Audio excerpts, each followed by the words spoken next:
भाई सभी को अपने एक और नए ब्लॉग में। और आप सभी कैसे हो? आशा करती हूँ कि आप सब लोग अच्छे होंगे। और वही विचारों का तो मेरे को पता नहीं आपको मेरे पसंद आते या नहीं आते, लेकिन मैं चाहती हूँ मैं भी एक यूट्यूब फैमिली से जुड़ के अपना टाइम पास करना चाहती हूँ। कि थोड़ी इच्छा है कुछ बहनों से जुड़ के या यूट्यूब फैमिली से जुड़ के अपना थोड़ा दिमाग का बोझ हल्का करना चाहती हूँ। काफ़ी परेशानियाँ ज़िंदगी में ऐसी आ जाती हैं, वो मतलब दिमाग को चारों तरफ से घेर लेती हैं। इंसान का जीना मुश्किल हो जाता है। उस इंसान का जीना मुश्किल हो जाता है जो जीना चाहता है। और मतलब जो परेशान करते हैं उनको ये लगता है कि ये कब ख़त्म हो जाए, लेकिन ऐसा नहीं है। किसी के ख़त्म करने से कोई ख़त्म नहीं होता, ना किसी के कहने से कोई जीता, ना किसी के कहने से कोई मरता। ये जो अपनी भाग्य के लेख ये भगवान ने लिख रखे हैं, किसी के मिटाई नहीं मिटते।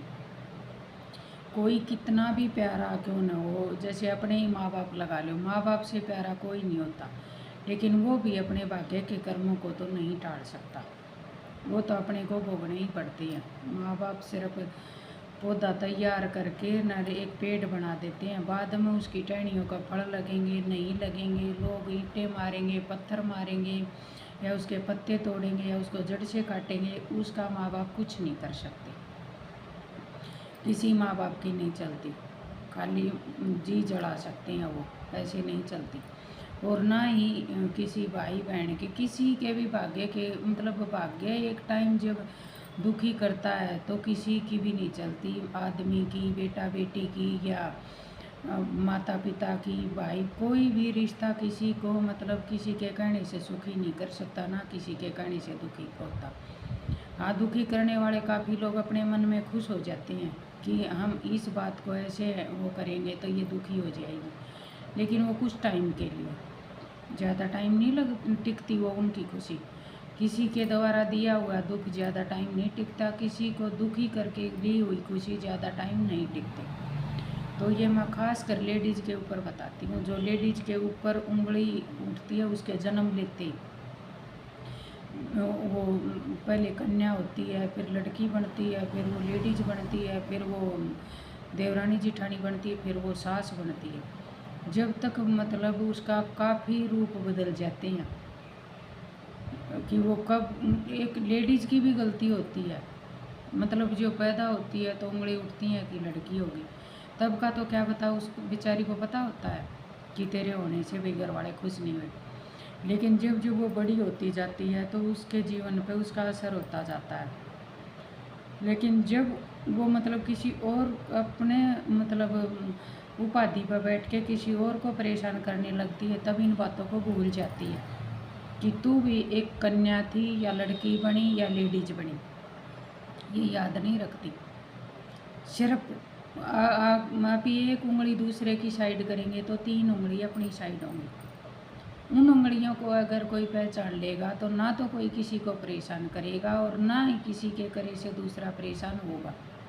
अगर इंसान ये देख लेगा कि दूसरे की तरफ उंगली कर रहा, तो अपना आपा देख, तू भी एक लड़की थी या लेडीज है, बहू थी या सास बनी, या कोई भी मतलब नाता नहीं देखता।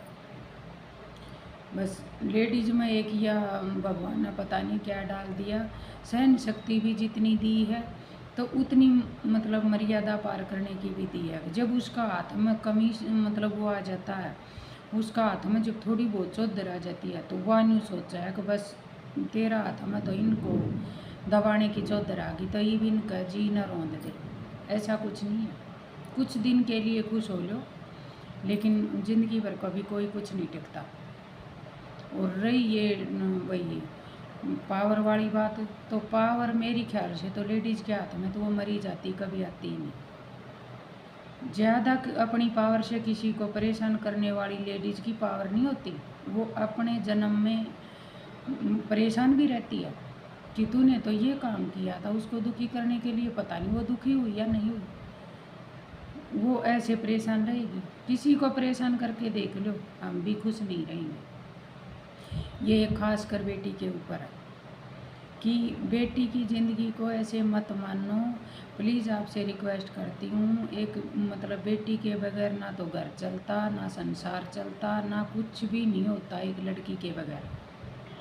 वो उस लड़की के ही रूप बदलते हैं वो, जो आगे जाके उसको परेशानी भी होती है, या लोग ताना भी मारते हैं, या उसके पहनावे पे भी एतराज़ होता है, उसको फ़ोन रखने से भी एतराज़ होता है, उसको किसी के घर जाने से भी एतराज़ होता है, उसको रिश्तेदारियों में जाने से भी एतराज़ होता है।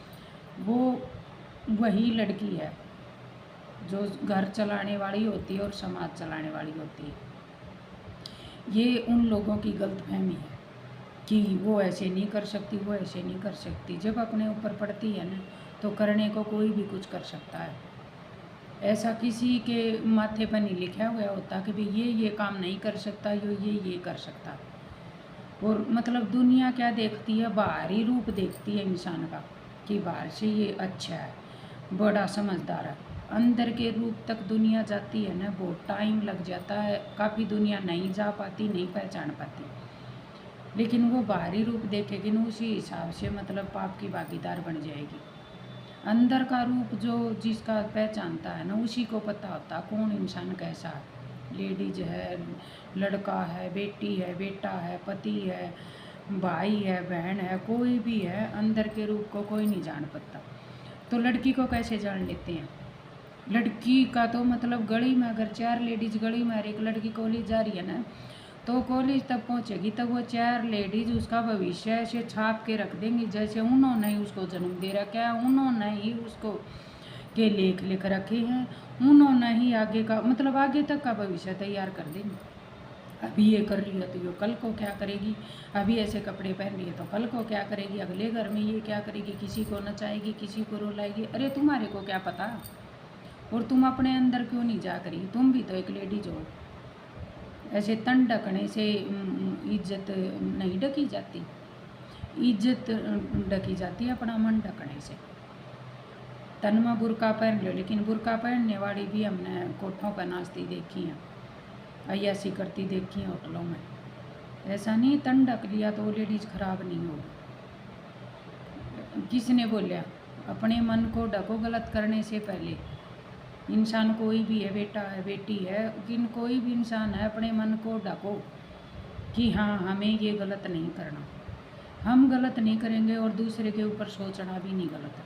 और जो जैसा कभी भी आप अपनी ज़िंदगी में अमल करके देख लेना, जो जैसा इंसान खुद होगा ना, वैसा ही दूसरे को बताएगा, वैसा ही दूसरे के बारे में सोच सकता है। वो उसकी सोच उधर तक ही है जहाँ तक वो सोच सकता है, और वो कमी उसमें खुद में है। वो ही दूसरे के ऊपर उंगली उठाएगा। वरना जो आदमी सही होगा ना, वो गलत को भी तभी गलत बोलेगा, तब वो पूरी पहचान कर लेगा कि हाँ ये इधर गलत है और मैंने आँखों देखा है या कानों सुना है। और गलत आदमी बिना सोचे समझे किसी के ऊपर भी उंगली उठा देगा। वो ही नहीं देखता कि ये 3 उंगली तेरी साइड है। तो मैं आप लोगों को यही बताऊंगी कि बेटी के भविष्य को ऐसा गलत मत मानो। खासकर बेटे तो फिर भी मतलब सबकी सीमाएं पार कर देते हैं। बेटे तो जल्दी नहीं उसमें आते, कोई बोले तो भी उनको कोई फर्क नहीं पड़ता। क्यों? अपने समाज में एक रीति बना रखी है कि बेटा घर का वंश होता, बेटी तो पराए घर की होती। अरे वो वंश चलाने वाली भी बेटी ही होती है। वो पराए घर में तभी वंश चलाने के लिए ही तो देते हो आप।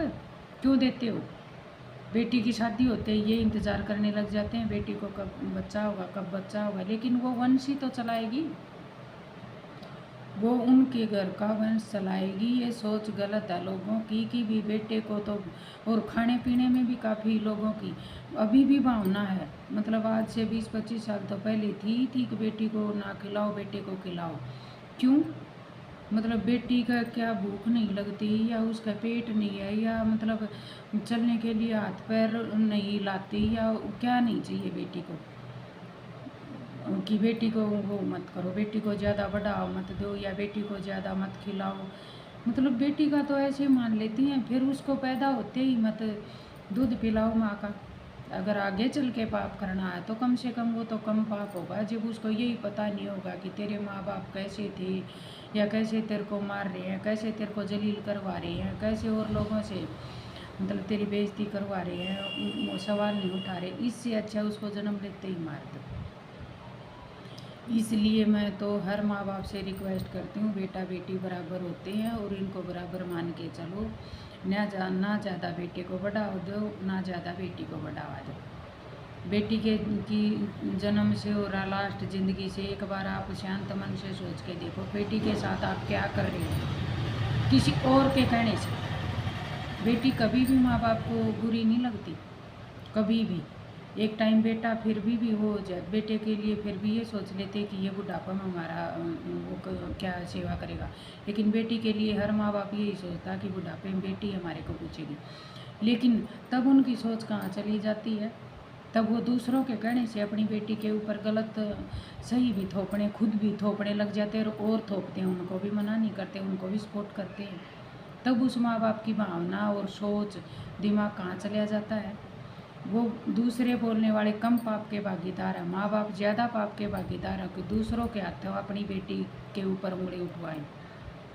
वो माँ बाप की गलती होती है, उठाने वाला तो उठाएगा, लेकिन उस उंगली को उधर ही काट दिया जाएगा ना, तो उसकी हिम्मत नहीं होगी। आज इस बेटी के ऊपर उठा रहा, कल उसके ऊपर उठाएगा, परसों उसके ऊपर उठाएगा, लास्ट में उसकी अपनी बेटी के ऊपर भी पड़ेगी वो उंगली।